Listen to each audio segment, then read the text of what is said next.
জানিয়ে দিব হাতে থাকা সর্বশেষ আপডেট বাংলা সংবাদ। প্রথমেই সংবাদ শিরোনাম। সালমান এফ রহমান ও সাবেক আইজিপি মামুন ফের রিমান্ডে।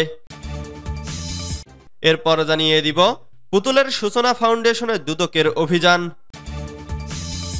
এদিকে শেখ হাসিনার পতন শিশুদের হাতে হয়েছে বলেছেন শফিকুল ইসলাম মাসুদ।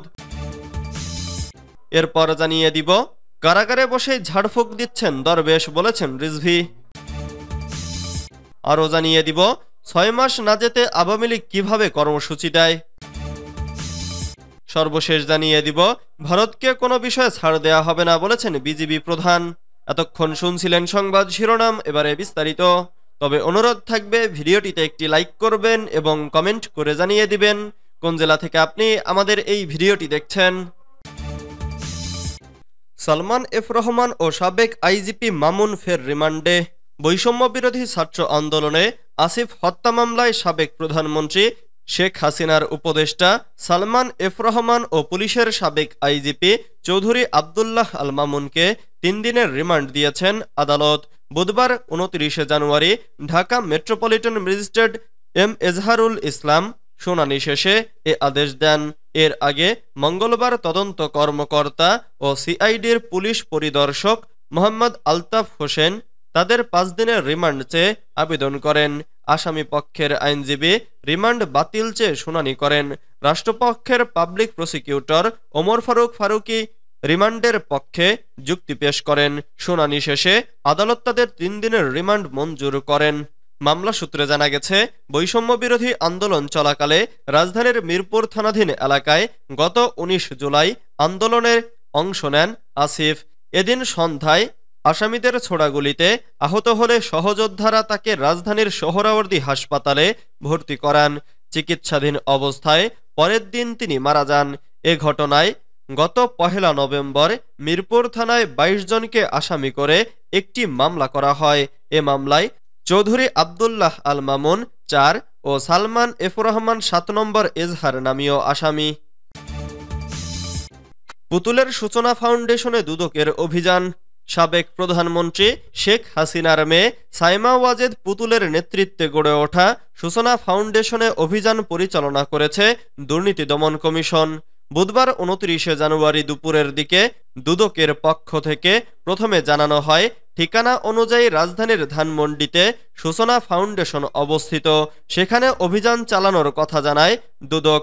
বুধবার ২৯ জানুয়ারি দুপুরের দিকে অভিযান চালিয়েছে বলে নিশ্চিত করেছেন দুদকের জনসংযোগ কর্মকর্তা মোহাম্মদ আক্তারুল ইসলাম। তিনি জানান, দুদক এনফোর্সমেন্টের একটি দল রাজধানীর ধানমন্ডি ২৭ এ অবস্থিত সূচনা ফাউন্ডেশনে অভিযান পরিচালনা করছে। এতে নেতৃত্ব দিচ্ছেন সহকারী পরিচালক মোহাম্মদ নওশাদ। স্বেচ্ছাসেবী ও অলাভজনক প্রতিষ্ঠান হিসেবে ২০১৪ সালে গড়ে ওঠা সূচনা ফাউন্ডেশন মানসিক প্রতিবন্ধী, স্নায়বিক প্রতিবন্ধকতা, অটিজম এবং মানসিক স্বাস্থ্য সমস্যাযুক্ত ব্যক্তিদের নিয়ে কাজ করে। সাইমা ওয়াজেদ এটির প্রতিষ্ঠাতা ও ট্রাস্টি বোর্ডের চেয়ারপারসন। প্রতিষ্ঠানে বিভিন্ন অনিয়ম ও দুর্নীতির অভিযোগ রয়েছে। এর আগে গত ২৫ নভেম্বর সূচনা ফাউন্ডেশনে ব্যাংক হিসাব অবরুদ্ধ করে আর্থিক গোয়েন্দা সংস্থা Bangladesh financial intelligence unit money laundering প্রতিরোধ আইন ২০১২ অনুযায়ী সূচনা ফাউন্ডেশনের পরিচালিত সব হিসাবের লেনদেন স্থগিত রাখা হয়। শেখ হাসিনার পতন শিশুদের হাতে হয়েছে বলেছেন শফিকুল ইসলাম মাসুদ। কচিকাঁচা কিশোর তরুণরা চেয়েছে হাসিনার পদত্যাগ, হাসিনা করেছে দেশত্যাগ উল্লেখ করে বাংলাদেশ জামাতে ইসলামীর কেন্দ্রীয় কর্মপরিষদের সদস্য ও ঢাকা মহানগরী দক্ষিণের সেক্রেটারি ডক্টর শফিকুল ইসলাম মাসুদ বলেন, আবু জাহেলের পতন যেমন ২ কিশোরের হাতে হয়েছে, শেখ হাসিনার পতনও শিশুদের হাতে হয়েছে। মঙ্গলবার ২৮ জানুয়ারি রাতে রাজধানীর সূত্রপুর উত্তর থানা জামাতে ইসলামীর আয়োজিত সুধী সমাবেশে প্রধান অতিথির বক্তব্যে তিনি এসব কথা বলেন। শফিকুল ইসলাম মাসুদ বলেন, ফেরাউন আর নমরুদের মতো যেই শাসক যত বেশি জুলুম নির্যাতন চালিয়েছে, নিজেকে হিংস্র করে তুলেছে, দাম্ভিকতা দেখিয়েছে, সেই শাসকের পতনও ততটা নিকৃষ্টতার মাধ্যমে হয়েছে। রাজনৈতিক আন্দোলনে শেখ হাসিনার পতন হলে রাজপথে কিছুটা হলেও ইজ্জত রক্ষা হতো, কিন্তু আল্লাহ এই অহংকারী নির্লজ্জ বেহায়া মহিলাকে কচিকাঁচা কিশোর তরুণদের মাধ্যমে পতন ঘটিয়েছে। কারাগারে বসে ঝাড়ফুঁক দিচ্ছেন দরবেশ, বলেছেন রিজভী। ফ্যাসিবাদ মুক্ত করার আহ্বান জানিয়ে বিএনপির সিনিয়র যুগ্ম মহাসচিব রুহুল কবির রিজভী বলেছেন, গত ১.৫ দশকে শেখ হাসিনা নিজের ও পরিবারের লোকজনের সমন্বয়ে দেশে গোষ্ঠীতন্ত্র কায়েম করেছিলেন।